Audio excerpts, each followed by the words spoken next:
Ulbeberjugem. L'aube sous le feu, 12 mai 1944, à l'est de Cassino, Italie.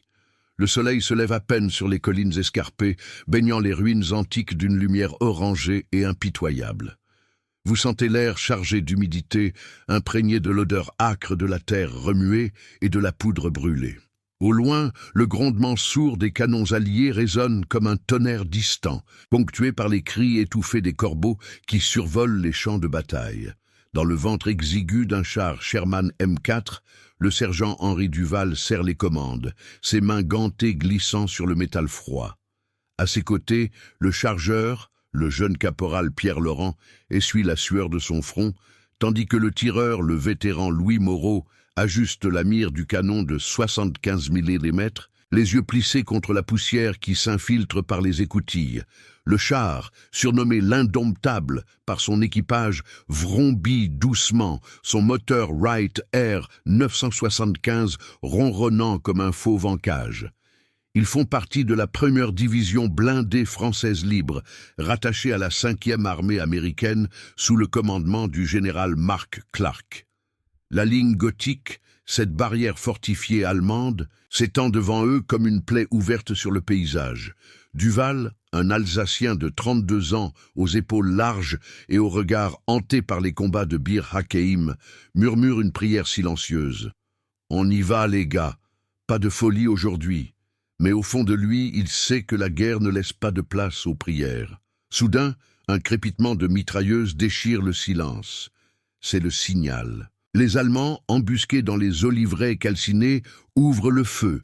Des balles ricochent sur la tourelle blindée de 50 mm, produisant un tintement infernal comme des grêlons sur une tôle. Pierre, le chargeur, sursaute, renversant une cartouche d'obus perforant. « Merde, sergent, ils nous ont repérés !» hurle-t-il, sa voix se perdant dans le vacarme. Duval pivote le char vers la droite, les chenilles crissant sur les rochers, évitant de justesse un Panzerfaust lancé depuis un fossé. L'explosion illumine l'habitacle d'un flash orangé et l'odeur de cordite envahit l'air confiné. Vous imaginez la tension qui monte. Le cœur battant à tout rompre, la sueur coulant le long de la nuque, le monde réduit à ce cocon de métal vibrant. Louis, impassible, aligne la mire sur un Half-Trax DKFZ 251 qui émerge des buissons, ses roues motrices soulevant un nuage de poussière. « Feu !» ordonne Duval. Le canon tonne, recrachant un obus qui frappe la cible en plein flanc. Le véhicule ennemi explose dans une boule de feu, projetant des débris incandescents dans les airs. Les hurlements des occupants allemands se mêlent au rugissement des flammes. Un premier coup au but. Mais ce n'est que le début. La radio grésille, la voix hachée du lieutenant Marcel Rossi, commandant de la section, crachote dans l'écoutille. « Duval, reculez! On a du renfort ennemi au nord. C'est une embuscade !» Duval jure entre ses dents. Les renseignements étaient clairs. Une patrouille allemande isolée. Pas plus de 5 véhicules. Mais voilà que le horizon s'assombrit. Des silhouettes blindées surgissent des collines. Des Panzer IV, avec leurs canons de 75 mm PAC 42, flanqués de Half-Track armés de mitrailleuses MG42, et même un couple de Stugé 3, ces chasseurs de chars camouflés en châssis d'assaut. Au total, 18 machines hostiles, un mélange de blindés moyens et légers, soutenus par une dizaine de fantassins en felgros qui se déploient en tirailleurs. Le char de Duval est seul. Les autres Sherman de la section ont été retardés par un pont miné, un piège classique des ingénieurs du génie allemand. « On tient la position !» grogne Duval, ordonnant à Louis de viser le plus proche. Un half-track qui fonce droit sur eux, ses roues labourant la terre. L'obus suivant fait mouche, arrachant la chenille avant du véhicule, qui bascule dans un fossé, dans un fracas de métal tordu. Mais les réponses ne se font pas attendre. Un Panzer IV, distant de 200 mètres, ouvre le feu. L'obus frôle la tourelle, secouant le char comme un jouet.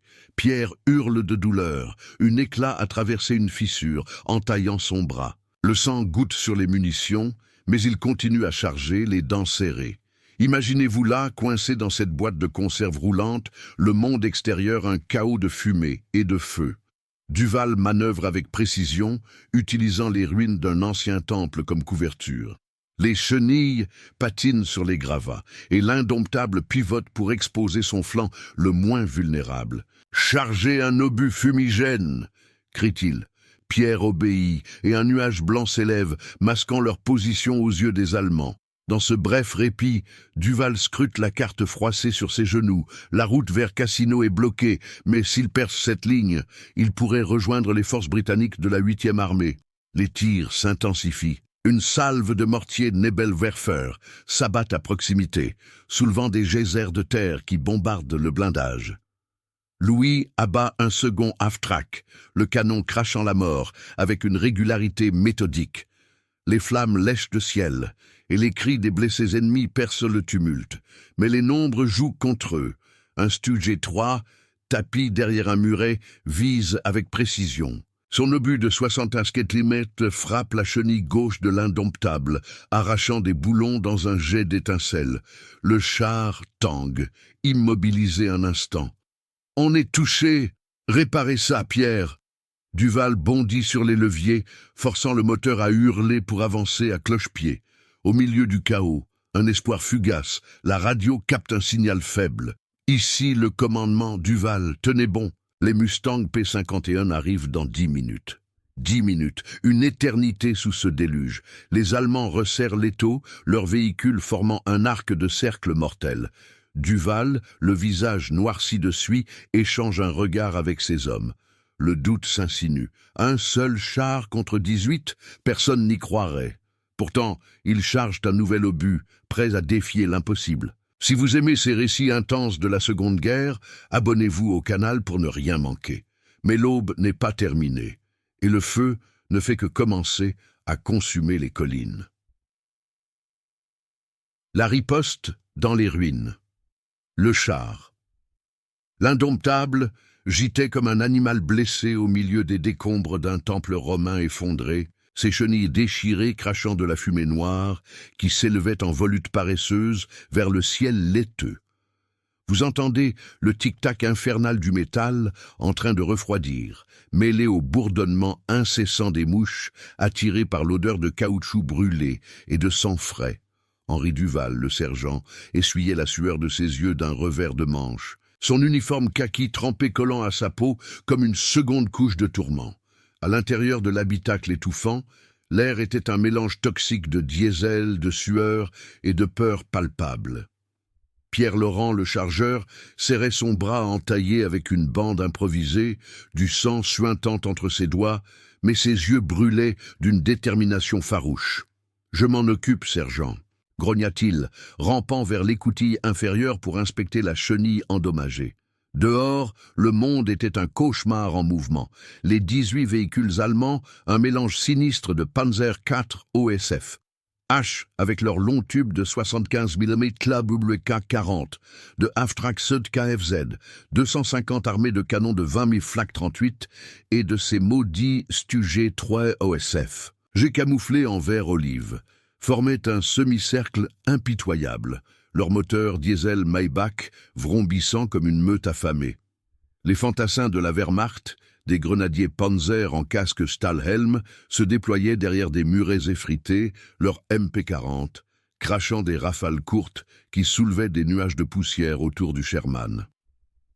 Un officier allemand, un lieutenant aux épaulettes impeccables, hurlait des ordres en aboyant « Führer, Sie !» Ces hommes obéissaient, leurs tirs convergents martelant le blindage de 38 mm du flanc du char comme une pluie de marteaux. Louis Moreau, le tireur, ne perdait pas une seconde. Allongé sur son siège, il pivotait la tourelle avec une précision chirurgicale, ignorant les vibrations qui secouèrent ses os. « Obus perforant !» lança-t-il à Pierre qui, malgré la douleur, attrapa une cartouche M61 de 75 mm et la glissa dans la culasse du canon M3. Le recul fut brutal quand Louis pressa la pédale. L'obus fusa, traçant une ligne de feu invisible, et frappa un Half-Trax 2 KFZ 251 en pleine roue motrice.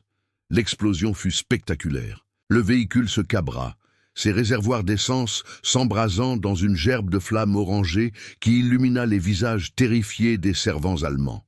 3 d'entre eux jaillirent, en feu, leurs cris se perdant dans le rugissement. « Un de moins !» exulta Louis, un sourire carnassier fendant sa barbe de 3 jours. Mais Duval savait que les chiffres ne mentaient pas. 17 restants, et l'indomptable boitait comme un soldat amputé. « Pierre, la chenille, combien de temps ?» Le jeune caporal, la tête dehors dans la poussière, manipulait frénétiquement les outils du kit de réparation, arrachant les maillons brisés avec une clé à molette. Une balle siffla près de son oreille, arrachant un éclat de pierre qui lui entailla la joue. « 2 minutes, sergent, mais ils nous encerclent. » De fait, un Panzer IV s'approchait par le flanc est, ses chenilles interloques, mordant les gravats avec une assurance mortelle. Le canon principal pivota, alignant sa mire sur la tourelle du Sherman. Duval jura en français, un flot de mots alsaciens qu'il réservait au pire moment. Il enclencha la marche arrière, forçant le moteur Wright à hurler, mais la chenille endommagée patinait, projetant des étincelles. Dans ce balai mortel, vous ressentez la claustrophobie. Le monde réduit à des éclats de vue par les épiscopes couverts de suie, le grondement des tirs ennemis comme un orage perpétuel.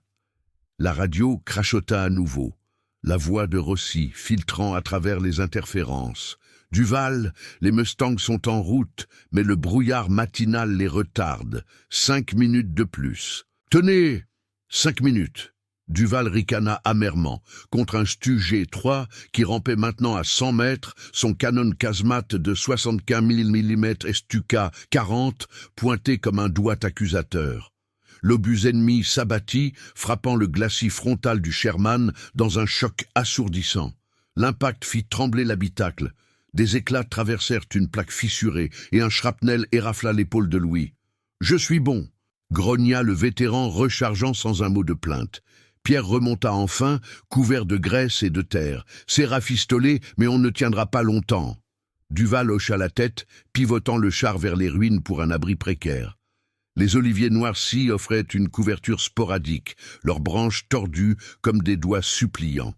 Il ordonna un tir de barrage. Fumigène, puis perforant sur le Stu-G. Le nuage blanc jaillit à nouveau, aveuglant les Allemands momentanément. Louis visa à travers la brume, son œil collé à la lunette. Le coup partit, et l'obus traversa le voile, heurtant le chasseur de char en pleine face avant. Le Stu-G explosa dans un pilier de feu et de fumée, ses munitions internes détonnant en une série de pops assourdissants. Les servants allemands, carbonisés, s'effondrèrent en un tas fumant. « 2 de moins !» compta Duval, mais son triomphe était teinté d'amertume. Les autres ennemis réagissaient, un half-track lançant une salve de mitrailleuse MG-34 qui cribla la tourelle, forçant les écoutilles à claquer.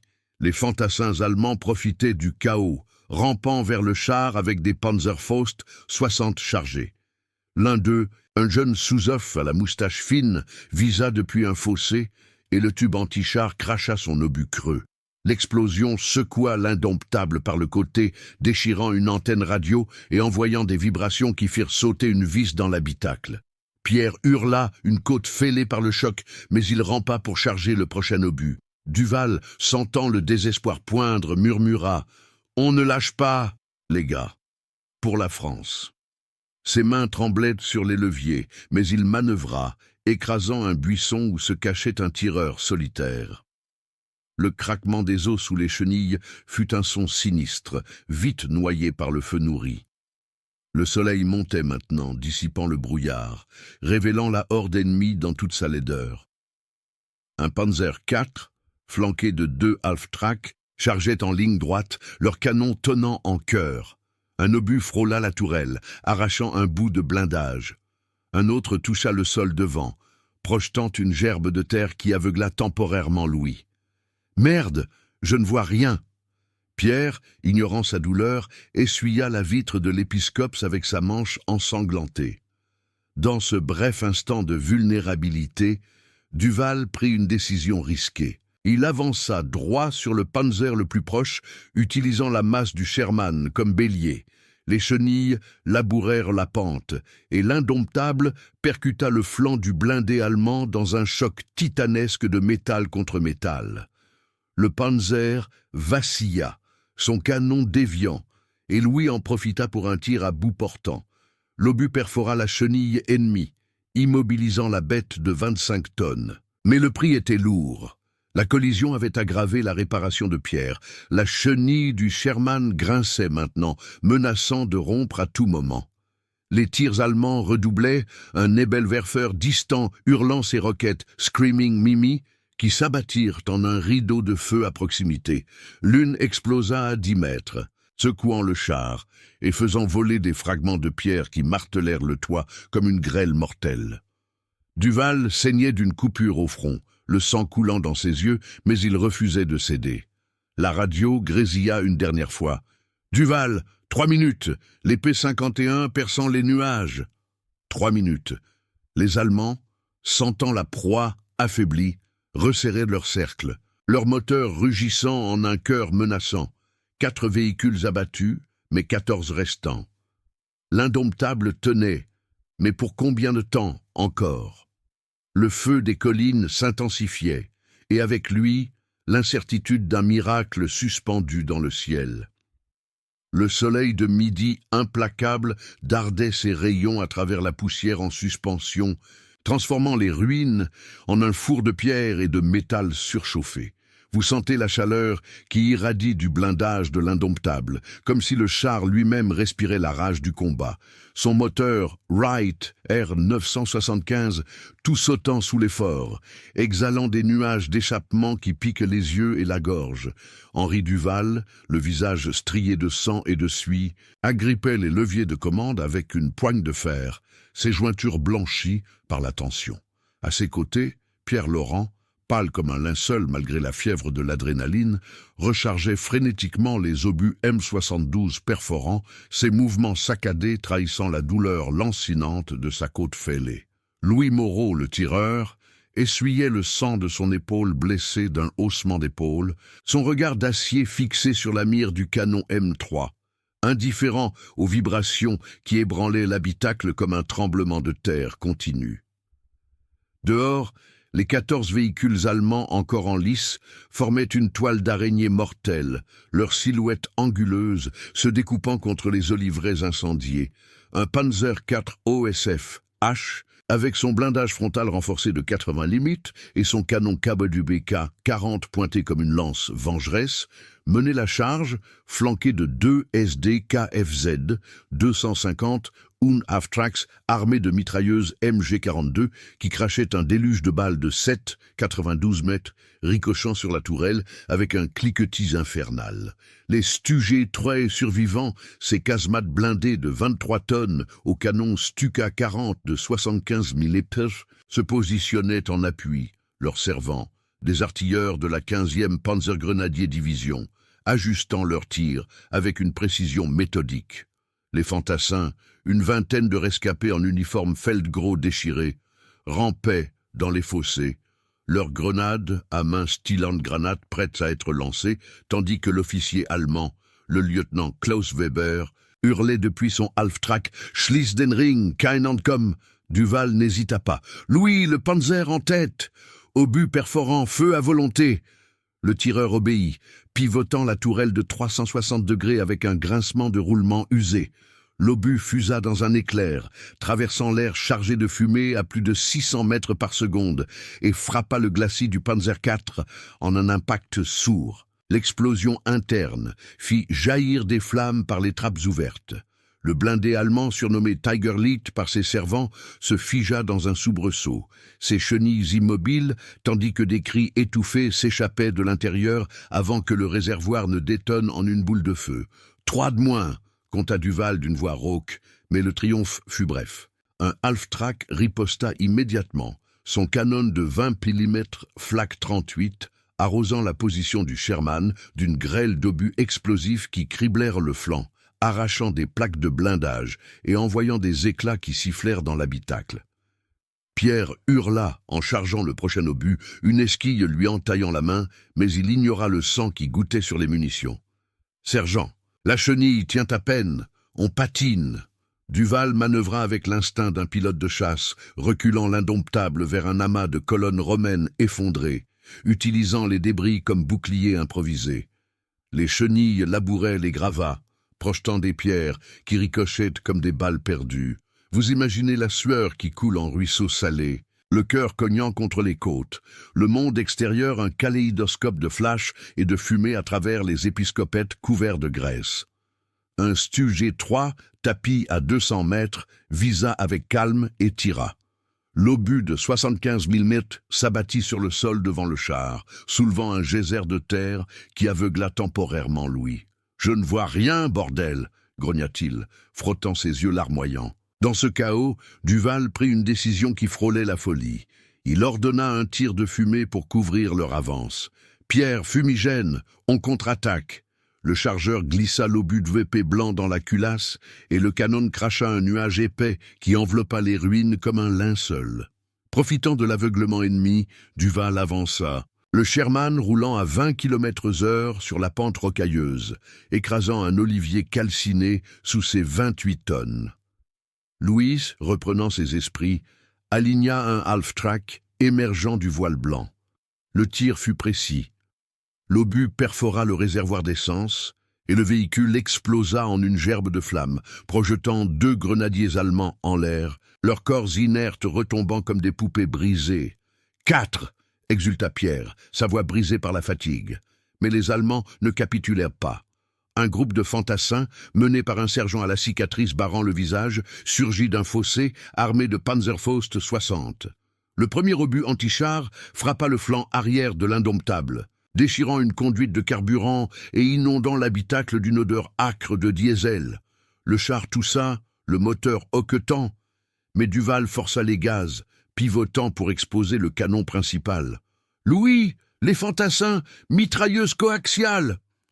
Le tireur bascula sur la MG HBM 1919 de 7,62 mm, arrosant la position ennemie d'une rafale qui faucha 3 assaillants dans un balai de sang et de cris. Les survivants fuirent, laissant derrière eux des traînées de terre rougie. La radio grésilla, la voix de Rossi perçant les interférences comme un rayon d'espoir. « Duval, les Mustangs P51 sont en vue. 2 minutes, tenez bon. » 2 minutes. Duval ricana, essuyant le sang de son front. Les tirs ennemis redoublaient. Un autre Panzer IV, distant de 150 mètres, chargea. Son canon tonnant, l'obus frôla la tourelle, secouant l'équipage comme des marionnettes. Pierre vomit un jet de bile, mais rechargea, ses mains tremblantes. Louis riposta, abattant un SD-Co KFZ 250 en un tir magistral qui transforma le half-track en torche ambulante. 5 ennemis neutralisés, 9 restants. Les Stu se repositionnaient, leurs canons casemates pivotant avec une lenteur menaçante, tandis qu'un Nebelwerfer distant hurlait ses roquettes, semant la mort en un rideau explosif qui rasa un mur proche, projetant des éclats qui martelèrent le toit du Sherman. Duval sentait la fatigue l'envahir, ses muscles hurlant sous l'effort constant. « On ne recule pas, les gars, pour Bir Hakeim, pour l'Alsace !» Ces mots étaient un serment, un fil ténu contre le désespoir. Pierre, les yeux vitreux, hocha la tête, chargeant un obus haut explosif pour balayer les fantassins rescapés. Louis visa un dernier half-track qui tentait une manœuvre d'encerclement, son obus le réduisant en ferraille fumante. 6 de moins. 8 à présent, mais le cercle se resserrait, les moteurs allemands rugissant en un chœur infernal. Le ciel s'assombrissait non pas de nuages, mais de la fumée des incendies, et le vrombissement lointain des moteurs Merlin des P51 se faisait entendre, un murmure prometteur au milieu du tumulte. Pourtant, un Stu 3, le plus proche, à peine à 80 mètres, aligna son canon avec une précision fatale. L'obus partit et le monde explosa en un éclair de feu et de métal. L'impact secoua l'indomptable jusqu'à ses boulons, déchirant une écoutille et envoyant une onde de choc qui assomma Pierre. Duval hurla son nom, mais le jeune caporal remua faiblement, grognant « Je suis là !» Le char tenait miraculeusement, le blindage frontal absorbant le coup comme un bouclier divin. Louis, sonné mais vivant, rechargea et riposta son obus frappant le Stugé en retour, le faisant sauter dans une explosion qui illumina les collines. 7 de moins, 7 encore, et les avions alliés approchaient, leurs ombres filant à l'horizon comme des vautours salvateurs. Mais le temps pressait, et l'indomptable, blessé et saignant, défiait l'impossible au bord de l'abîme. Le vrombissement des moteurs Merlin des P-51 Mustang grandissait dans le ciel, un ronronnement lointain qui perçait le chaos comme une promesse fragile, couvrant par intermittence le hurlement des canons et les craquements des flammes qui dévoraient les oliveraies. Vous sentez l'air s'alourdir de l'odeur de caoutchouc brûlé et de métal fondu, tandis que l'indomptable, ce géant fatigué de 28 tonnes, oscillait sur sa chenille rafistolée, son blindage criblé d'impacts comme une peau couturée de cicatrices. Henri Duval, les yeux injectés de sang, essuyait la sueur et le sang qui brouillait sa vision, ses doigts crispés sur les leviers comme sur un dernier fil de vie. Pierre Laurent, recroquevillé dans l'étroitesse de l'habitacle, reprenait son souffle, sa poitrine se soulevant en spasmes douloureux, mais il attrapait déjà une nouvelle cartouche M61, ignorant la brûlure de sa main entaillée. Louis Moreau, le vétéran impassible, rechargeait le canon M3 avec une mécanique froide, son épaule blessée saignant à travers le pansement improvisé. Mais son regard restait rivé à la mire, un prédateur dans sa cage. Dehors, les 7 véhicules allemands survivants, 2 Panzer IV OSF, chaud-canon KWK 40, dressés comme des crocs, 3 Half-Track SD KFZ, 250 armées de flak 38 de 20 mm et 2 Stugé 3 OSF. G, tapis dans les ombres des ruines, resserrent leur étau avec une fureur méthodique. Le lieutenant Klaus Weber, depuis son half-track de commandement, aboyait des ordres d'une voix rauque, amplifiée par le mégaphone « Konzentrier das Feuer » der Yankee Panzerfeld. Et ses hommes, des rescapés de la 15e Panzergrenadier Division, obéissaient avec une discipline forgée dans les steppes russes. Les mitrailleuses MG42 crachaient de leurs rafales à 1200 coups par minute, un mur de plomb de 7, 92 mm qui martelait la tourelle du Sherman, faisant vibrer les boulons comme des dents chassées. Un fantassin, un grenadier au visage juvénile marqué par la peur, rampait avec un Panzerfaust 60, son tube anti-char chargé d'un obus creux de 3 kilos, prêt à frapper le flanc vulnérable. Duval réagit d'instinct, pivotant l'indomptable vers la menace la plus proche. Un Stugé 3 qui émergeait d'un fossé, son canon casemate, Stuka 40 aligné à 60 mètres. Louis, perforant sur le Stugé. Pierre, chargez vite. Le chargeur obéit, glissant l'obus de 6, 8 kilos dans la culasse avec un cliquetis métallique, ses mains tremblantes, laissant une traînée rouge sur le laiton. Le canon tonna, le recul projetant l'équipage contre les parois, et l'obus traversa l'air en un sifflement mortel, perçant le blindage frontal de 80 mm du chasseur de chars. L'explosion fut un feu d'artifice infernal. Les munitions internes détonnèrent en une chaîne de blast, projetant le Stugé en l'air comme un jouet brisé, ses débris, roues, chenilles et corps carbonisés, retombant en pluie sur les ruines. 8 de moins, grogna Louis, un rictus de satisfaction fendant ses lèvres gercées, mais le triomphe fut noyé par une salve de 20 mm d'un half-track qui arrosa la position, les obus explosifs, hacheux creusant des cratères dans la terre et envoyant des éclats qui sifflèrent près de l'écoutille de Duval. Le sergent manœuvra avec une précision née du désespoir, reculant le Sherman derrière un pilier romain effrité, les chenilles patinant sur les gravats humides de sang ennemi. Vous imaginez la claustrophobie qui vous étreint, l'habitacle, un sauna de sueur et de cordite, le monde extérieur réduit à des flashs orangés à travers les épiscopettes embuées, le grondement des moteurs allemands comme un battement de cœur géant. Pierre, haletant, murmura « Sergent, le carburant fuit. On sent l'odeur partout. » Duval hocha la tête, sentant lui-même le diesel suinter sous ses bottes, mais il ignora l'avertissement. La radio crachota. La voix de Rossi hachée par les interférences. « Duval, les Mustangs sont à 1 minute. Couvrez-vous, ils bombardent la ligne. 1 minute, une éternité. Les Allemands, flairant la faim, chargèrent en arc de cercle.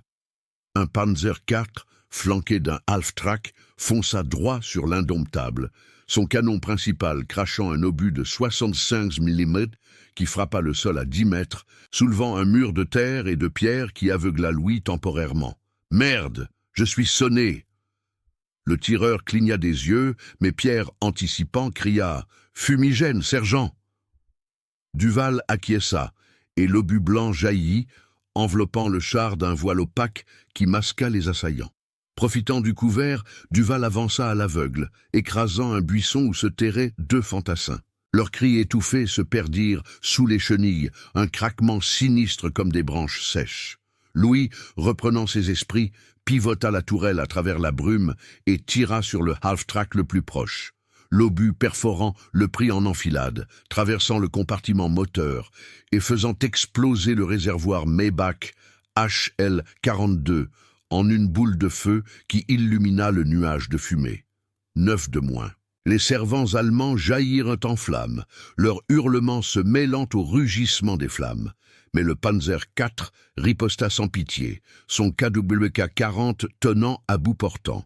L'obus frappa la chenille droite de l'Indomptable, arrachant des maillons dans un jet d'étincelles et de métal tordu.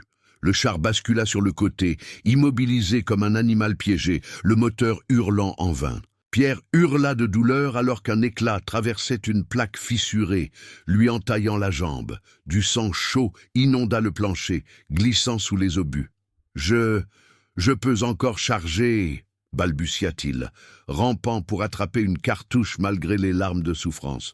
Duval, le cœur serré, ordonna « Mitrailleuse coaxiale sur les fantassins. Louis, vise le Panzer !»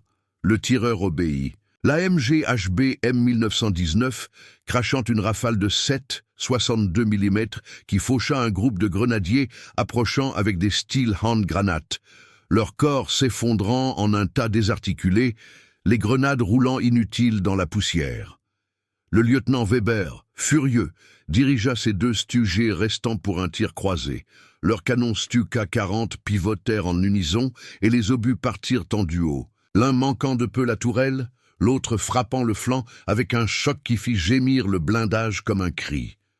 L'Indomptable trembla, une conduite hydraulique sectionnée laissant échapper un jet d'huile noire. Mais il tint bon. Le miracle d'un acier américain forgé pour l'enfer. Louis riposta d'instinct, son obus perforant fendant l'air pour toucher le premier Stug en pleine casemate. L'explosion fut cataclysmique. Le véhicule se disloqua, projetant son canon à 20 mètres, tandis que le second half-track, paniqué, tenta une manœuvre d'évitement et s'embourba dans un fossé offert comme une cible facile. 10, 11 de moins, compta Duval, sa voix un murmure rauque, mais 7 ennemis. Non, 5 maintenant, le cercle se brisant sous leurs tirs acharnés. Soudain, le ciel s'ouvrit. Les P-51 Mustang, 4 appareils du 322nd Fighter Group, filèrent bas au-dessus des collines, leurs ailes Mustang P-51B peintes en olive drabe, scintillant sous le soleil de midi. Le vrombissement des Merlin F-12 devint un tonnerre, et les pilotes américains des As noirs du Tuskegee larguèrent leurs bombes de 500 livres sur la ligne allemande. Les explosions fleurirent comme des champignons atomiques. Un Panzer IV pulvérisé en un instant, ses 25 tonnes projetées en l'air dans un tourbillon de feu et de débris. Un half-track suivant subit le même sort, ses roues motrices arrachées, tandis que les mitrailleuses des P-51.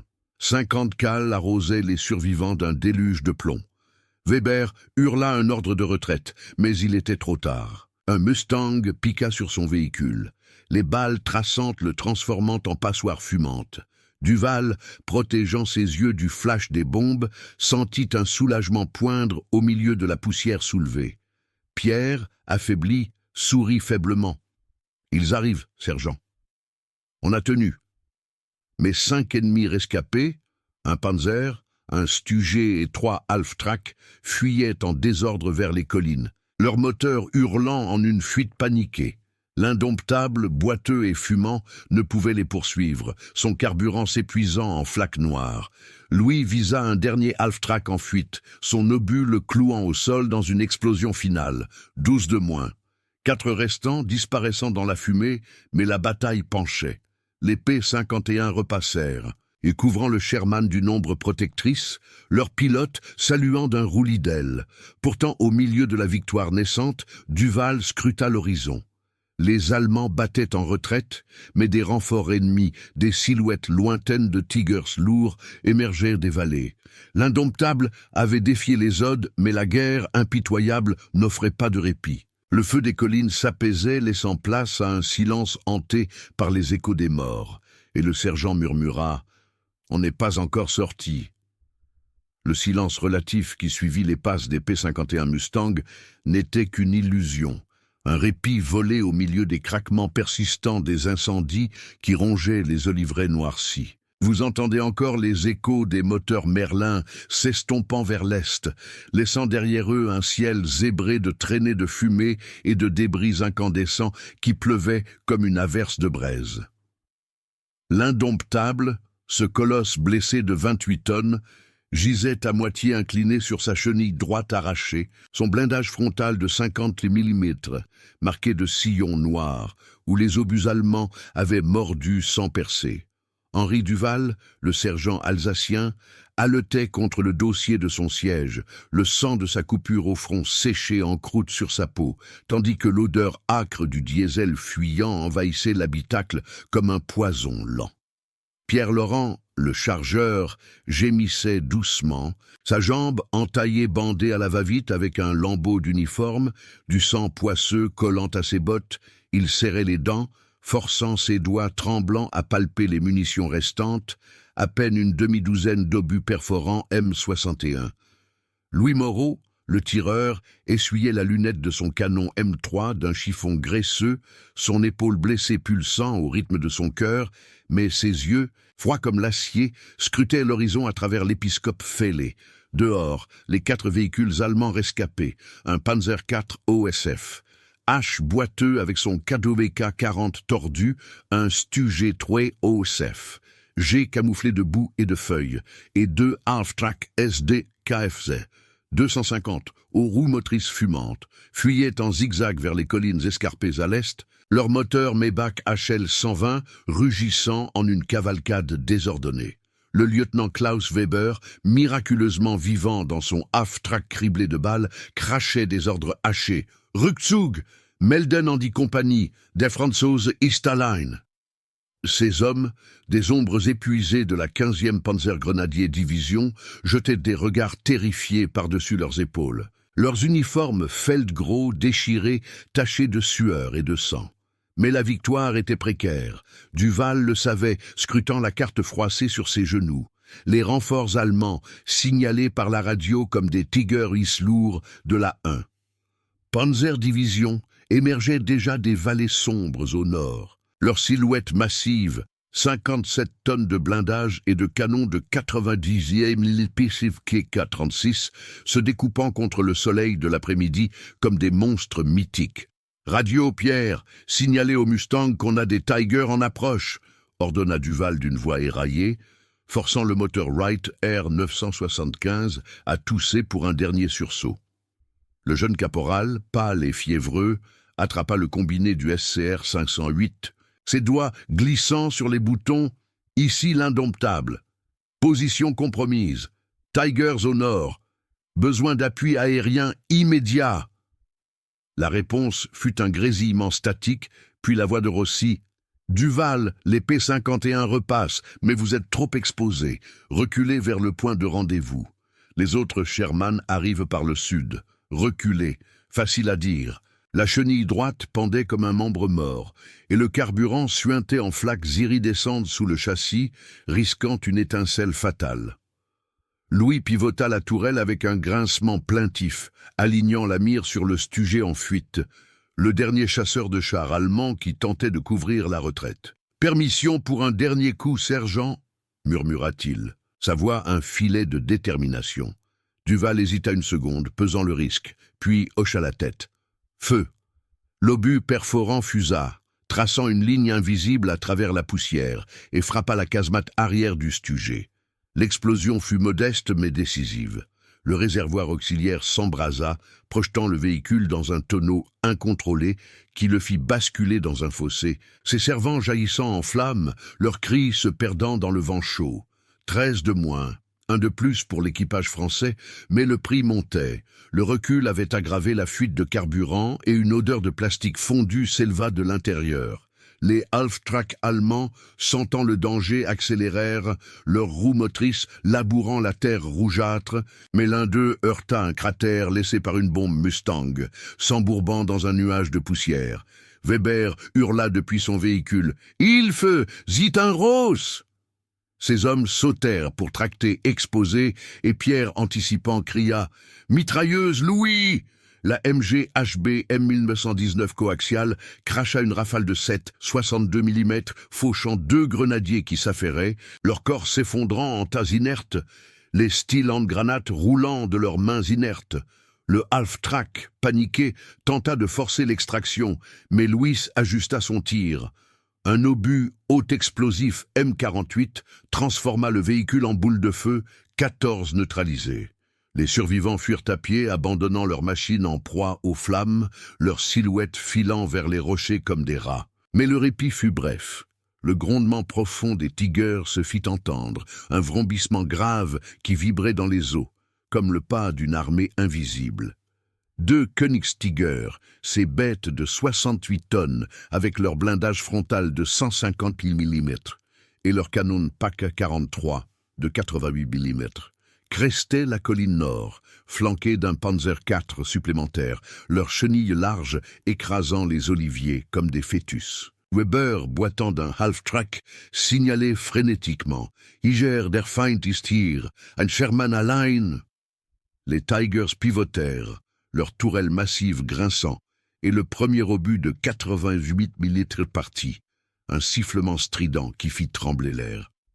L'impact frappa le sol à 20 mètres de l'Indomptable, soulevant un geyser de terre et de pierres qui bombardèrent le blindage comme une mitraille géante, fissurant une épaisse de la tourelle. Duval jura en alsacien, manœuvrant le Sherman en cercle boiteux pour exposer le flanc moins vulnérable. « Obus fumigène, Pierre, on se couvre !»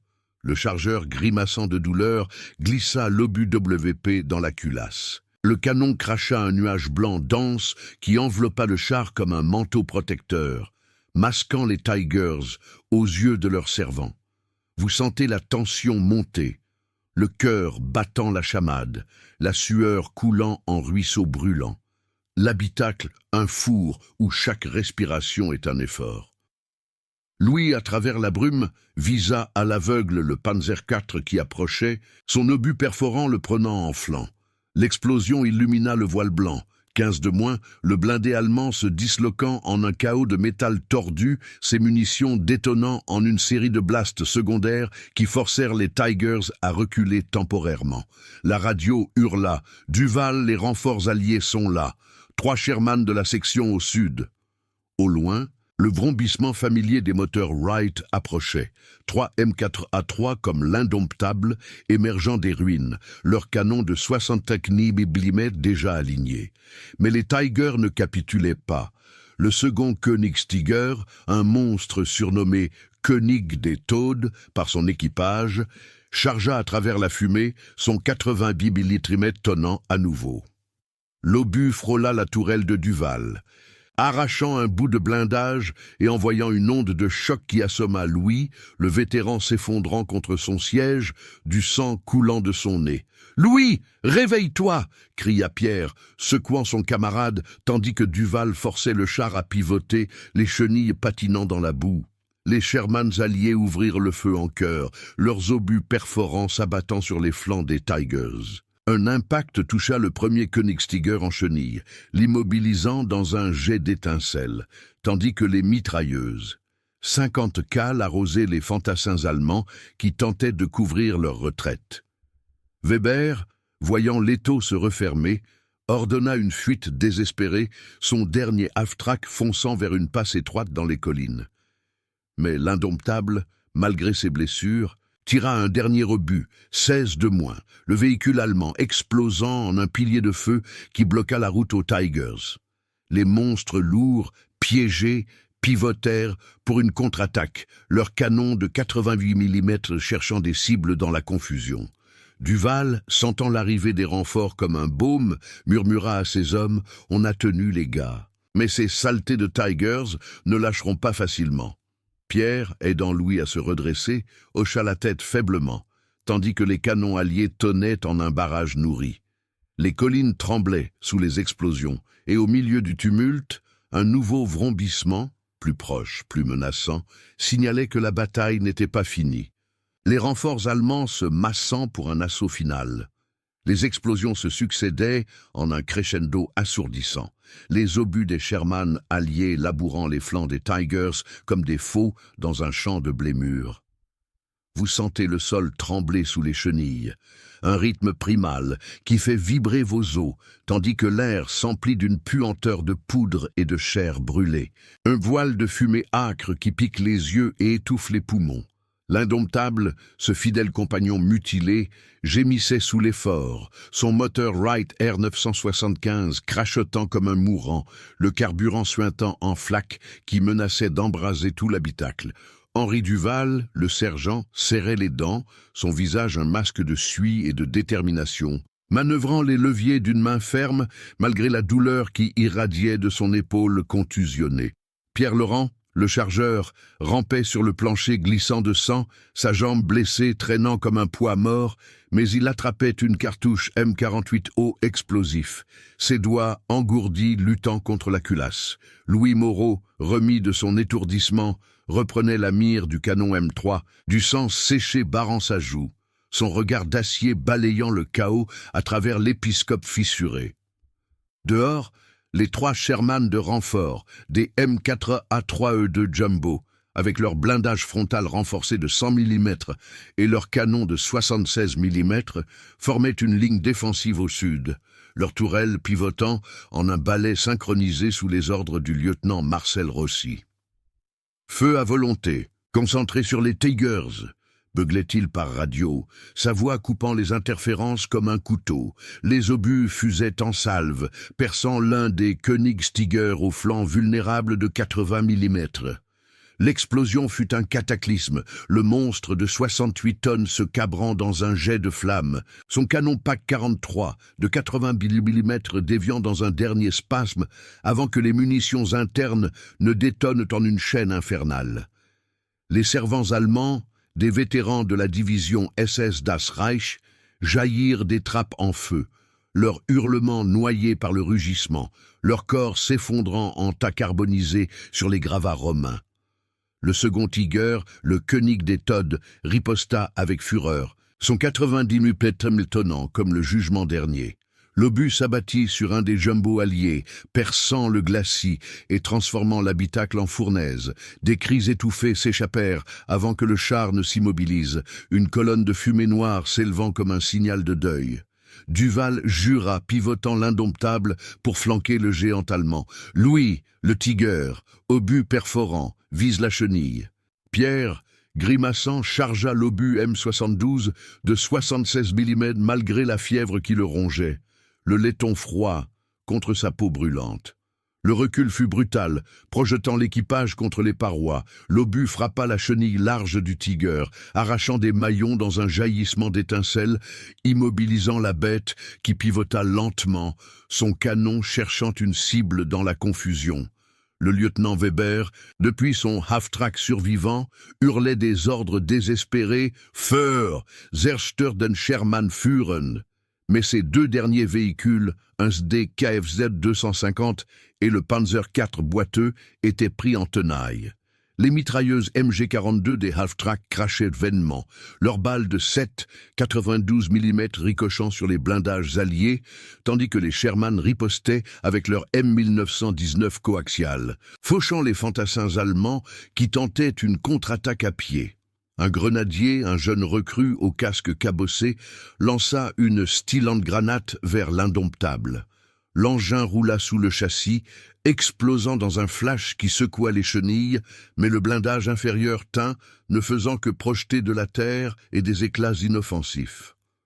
Vous imaginez la frénésie. Le monde un tourbillon de flashs orangés et de métal hurlant, le cœur cognant comme un tambour de guerre, la sueur coulant en ruisseaux salés qui piquent les plaies ouvertes. Duval, sentant l'odeur du carburant s'intensifier, ordonna un tir de barrage. « Haute explosive sur les half-track, couvrez les jumbo !» Louis obéit, son obus explosant au milieu du SD KFZ 250, pulvérisant le véhicule en un amas de roues tordues et de corps désarticulés. 17 neutralisés au total, le dernier half-track de Weber fuyant en zigzag, son moteur tout sautant. Le lieutenant allemand, le visage ensanglanté, sauta à terre et courut vers les rochers, abandonnant ses hommes à leur sort, une désertion muette dans le vacarme. Les 2 Sherman restants, menés par Rossi, pressèrent l'assaut sur le Tiger blessé. Un obus de 76 mm frappa la tourelle du Königstiger, fissurant le mantelet de 250 mm. Le second perça l'intérieur, touchant le réservoir et embrasant le compartiment. Le char allemand explosa dans une gerbe monumentale, projetant son canon à 30 mètres, une pilule de feu qui illumina les collines comme un soleil couchant prématuré. 18, tous neutralisés. Les échos des explosions s'estompèrent, laissant place à un silence hanté, ponctué seulement par les gémissements des blessés et le crépitement des incendies mourants. Les renforts allemands, alertés par la radio de Weber, hésitèrent au loin, leur Tiger lourd pivotant pour une retraite tactique face à la supériorité aérienne alliée qui revenait en force. Duval coupa le moteur de l'indomptable, le ronronnement s'éteignant dans un soupir épuisé. L'équipage émergea lentement des écoutilles, clignant des yeux sous le soleil implacable de l'après-midi. Pierre, soutenu par Louis, boitait vers l'extérieur. Son uniforme kaki trempé de sang et de sueur. Il s'effondra contre une roue, riant d'un rire brisé. « On l'a fait, sergent. » Personne n'y croyait. Duval, aidant ses hommes, posa une main sur l'épaule de Louis, le vétéran hochant la tête en silence, ses yeux perdus dans les ruines fumantes. Rossi approcha avec un des jumbos, sautant au sol pour serrer la main du sergent. « Duval, vous êtes des fous. 18 contre 1, c'est pour les livres d'histoire. » Mais Duval secoua la tête, le regard hanté. « Pas des fous, lieutenant, juste des Français qui refusent de plier. » Les brancardiers de la première division blindée arrivèrent bientôt, évacuant Pierre vers un hôpital de campagne près de Cassino, où les chirurgiens alliés des Américains du 5e Army Medical Corps recousirent ses plaies sous les tentes bruissantes de générateurs.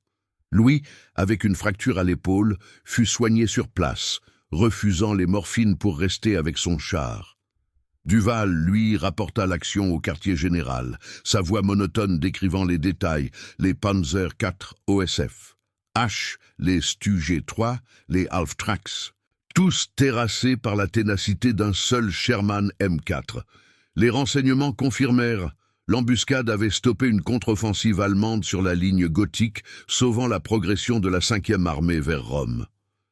Le général Mark Clark, informé, épingla une citation au rapport murmurant « C'est français, il nous rappelle pourquoi on se bat ». Des semaines plus tard, alors que les Alliés perçaient les défenses fascistes, l'Indomptable fut réparé dans un atelier de Naples, ses chenilles neuves et son canon poli, rebaptisé « l'Invincible » par les mécaniciens. Duval, promu lieutenant, reprit le commandement d'une section élargie, portant les cicatrices de ce 12 mai comme un talisman. Pierre survécut, rentrant en France en 1945 pour épouser sa promise à Marseille, racontant l'histoire à ses enfants autour d'un feu de cheminée. Louis, fidèle à sa nature, combattit jusqu'à Berlin, où il tomba lors de la prise du Reichstag, son corps rapatrié avec les honneurs. La guerre s'acheva en poussière et en larmes, mais ce jour-là, sur les collines de Cassino, un seul char avait défié l'impossible, prouvant que le courage n'a pas besoin de nombre pour triompher. Dans les archives de la Libération, l'histoire de l'Indomptable devint légende, un rappel que sous le feu, l'homme forge son destin. Et dans le vent des Apennins, On entend encore le grondement lointain d'un moteur qui refuse de s'éteindre.